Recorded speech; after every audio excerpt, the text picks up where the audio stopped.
All right, today we are diving into 10 simple but powerful habits that can, no joke, change everything. You ready? Let's do this.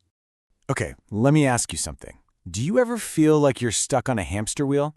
You wake up, first thing you do is grab your phone, you rush through your day, you're exhausted by the end of it, and then you just do it all over again tomorrow. It's like the days just start blurring together, right? And you're left with this nagging question: am I actually living my life, or am I just going through the motions? Well, here's the thing, and it's a simple but profound truth. Your habits, they decide your future. Yeah, those small, seemingly tiny things you do every single day, they're either keeping you stuck right where you are, or they're building the foundation for the life you actually want. Think of them as the steering wheel for your entire life. So that's what we're going to do today. We're going to walk through 10 super powerful, super actionable habits. We'll break it down into 3 parts: how to nail your mornings and evenings, how to win that midday slump, and finally, how to start designing a life that's truly intentional. Okay, so let's jump right in. First up, we're talking about bookending your day. Why? Because how you start your morning and how you end your night, honestly, it has this massive, oversized impact on everything that happens in between. Just take a look at this contrast for a second. Let's be honest, most of us, we live on the left side, right? A reactive morning. The alarm goes off, we grab the phone, and bam! We're hit with messages, emails, bad news. We're immediately reacting to the world's agenda. But what if? What if we could live on the right side? What if you could start your day with real clarity, with focus, with your own intention? And that, my friends, brings us to our very first habit, the morning clarity ritual. And it's so simple. All it is this. For the first 10 minutes of your day, you just spend it with yourself. That's it. No phone, no notifications. You just sit there, maybe with a glass of water, and you ask yourself one question: what's actually important for me today? It's a tiny change, but it puts you right back in the driver's seat of your own life. All right, so we've got the morning locked down. Now let's talk about the other bookend, your evening. Look, our brains were just not designed to be blasted with blue light from screens right up until the second we close our eyes. So, the solution? It's called a digital sunset. It's simple. You pick a time every night, let's say 9:30 p.m., and that's it. Screens off, period. This is how you take back your evenings, and trust me, your sleep will thank you for it. So you might be thinking, okay, but what do I do then? Well, the possibilities are actually awesome. You can finally read that book that's been sitting on your nightstand. You could journal, have a real, uninterrupted conversation with someone you care about, or just quietly plan for tomorrow. It creates this little pocket of time for reflection and real connection, which is something that's getting harder and harder to find in our crazy, noisy world. And while we're on the topic of evenings, here's another game changer: gratitude anchors. Every single night, before bed, you write down 3 small things you're grateful for. And I mean small. We're not talking about winning the lottery here. It could be that perfect cup of coffee in the morning or a nice comment someone left you. And here's the science bit, the really cool part. Doing this actually literally rewires your brain to start scanning your world for the good stuff. It can totally shift your entire perspective. All right, so you've bookended your day with intention. Awesome. But what about the messy middle? The main part of your day? That's what we're diving into now. This is where we fight the battle against distraction and really start to build some momentum. Just 2 minutes. That's the whole habit. It's called the 2-minute movement rule. Anytime you feel stuck or lazy or just unmotivated, you get up and move your body for 2 minutes. That's it. Do some stretches, a few jumping jacks, whatever. Why on earth does this work? Because motion creates emotion. It's like a jump start for your brain. It breaks that inertia. And the best part? A lot of the time, those 2 minutes magically turn into 20. Next up, one of my absolute favorites, deep work. We live in a world that acts like multitasking is some kind of superpower. But guess what? It's a total myth. Real, meaningful progress only comes from deep focus. So this habit is simple.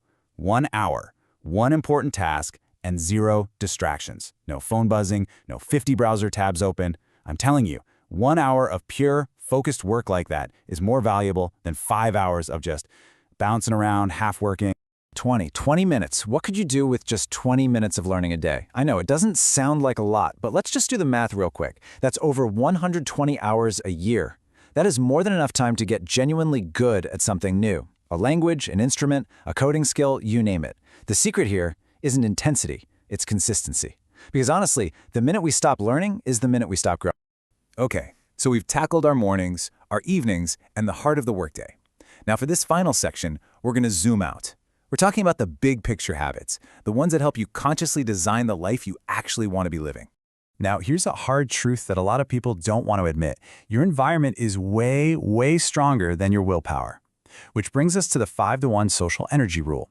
The idea is this: for every one person or interaction that drains your energy, you need to intentionally seek out 5 that inspire you and lift you up.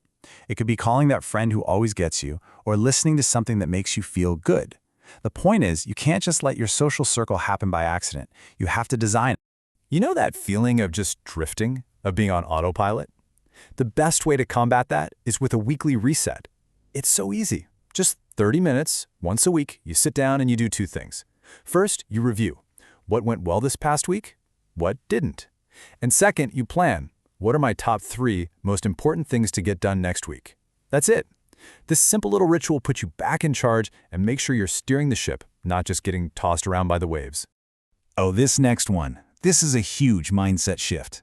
So many of us, myself included, we wait. We wait to feel ready. We wait to feel confident before we start the thing we want to do.